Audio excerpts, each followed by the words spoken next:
The Curse of Drunkenness by Ginzberg. Noah lost his epithet, the pious, when he began to occupy himself with the growing of the vine.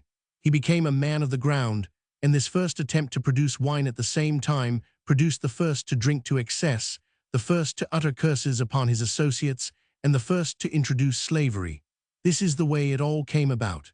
Noah found the vine which Adam had taken with him from paradise when he was driven forth. He tasted the grapes upon it, and finding them palatable, he resolved to plant the vine and tend it 57 on the self-same day on which he planted it. It bore fruit. He put it in the winepress, drew off the juice, drank it, became drunken, and was dishonored all on one day. His assistant in the work of cultivating the vine was Satan, who had happened along at the very moment when he was engaged in planting the slip he had found. Satan asked him, "What is it thou art planting here?" "Noah, a vineyard." Satan, "And what may be the qualities of what it produces?" "Noah, the fruit it bears is sweet, be it dry or moist. It yields wine that rejoiceth the heart of man." Satan, "Let us go into partnership in this business of planting a vineyard." Noah agreed. Satan thereupon slaughtered a lamb, and then, in succession, a lion, a pig, and a monkey. The blood of each as it was killed he made to flow under the vine. Thus he conveyed to Noah what the qualities of wine are. Before man drinks of it, he is innocent as a lamb. If he drinks of it moderately, he feels as strong as a lion. If he drinks more of it than he can bear, he resembles the pig. And if he drinks to the point of intoxication, then he behaves like a monkey. He dances around, sings, talks obscenely, and knows not what he is doing. 58. This deterred Noah no more than did the example of Adam, whose fall had also been due to wine, for the forbidden fruit had been the grape, with which he had made himself drunk. 59. In his drunken condition, Noah betook himself to the tent of his wife. His son Ham saw him there, and he told his brothers what he had noticed, and said, "The first man had but 2 sons, and one slew the other. This man Noah has 3 sons, yet he desires to beget a 4th besides." Nor did Ham rest satisfied with these disrespectful words against his father. He added to this sin of irreverence the still greater outrage of attempting to perform an operation upon his father designed to prevent procreation. When Noah awoke from his wine and became sober, he pronounced a curse upon Ham in the person of his youngest son Canaan.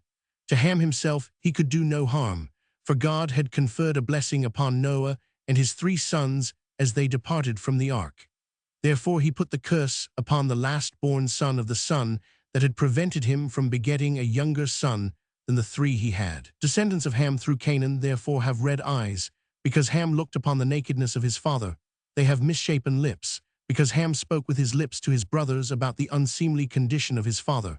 They have twisted curly hair, because Ham turned and twisted his head round to see the nakedness of his father, and they go about naked, because Ham did not cover the nakedness of his father. Thus he was requited, for it is the way of God to mete out punishment measure for measure. Canaan had to suffer vicariously for his father's sin, yet some of the punishment was inflicted upon him on his own account, for it had been Canaan who had drawn the attention of Ham to Noah's revolting condition. Ham, it appears, was but the worthy father of such a son. The last will and testament of Canaan addressed to his children read as follows: "Speak not the truth, hold not yourselves aloof from theft, lead a dissolute life, hate your master with an exceeding great hate, and love one another." As Ham was made to suffer requital for his irreverence, so Shem and Japheth received a reward for the filial, deferential way in which they took a garment and laid it upon both their shoulders, and walking backward, with averted faces, covered the nakedness of their father. Naked the descendants of Ham, the Egyptians and Ethiopians, were led away captive and into exile by the king of Assyria, while the descendants of Shem, the Assyrians, even when the angel of the Lord burnt them in the camp, were not exposed. Their garments remained upon their corpses unsinged.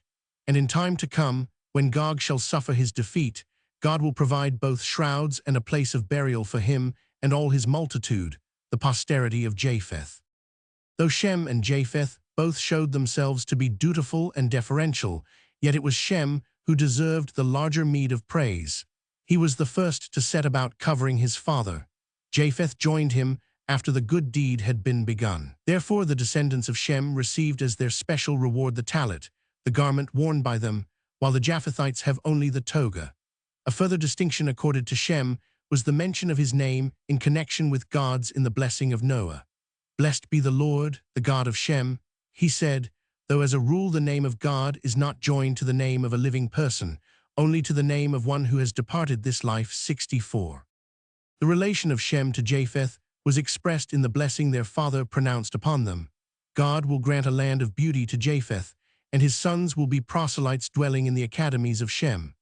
At the same time, Noah conveyed by his words that the Shekinah would dwell only in the first temple, erected by Solomon, a son of Shem, and not in the second temple, the builder of which would be Cyrus, a descendant of Japheth. 66.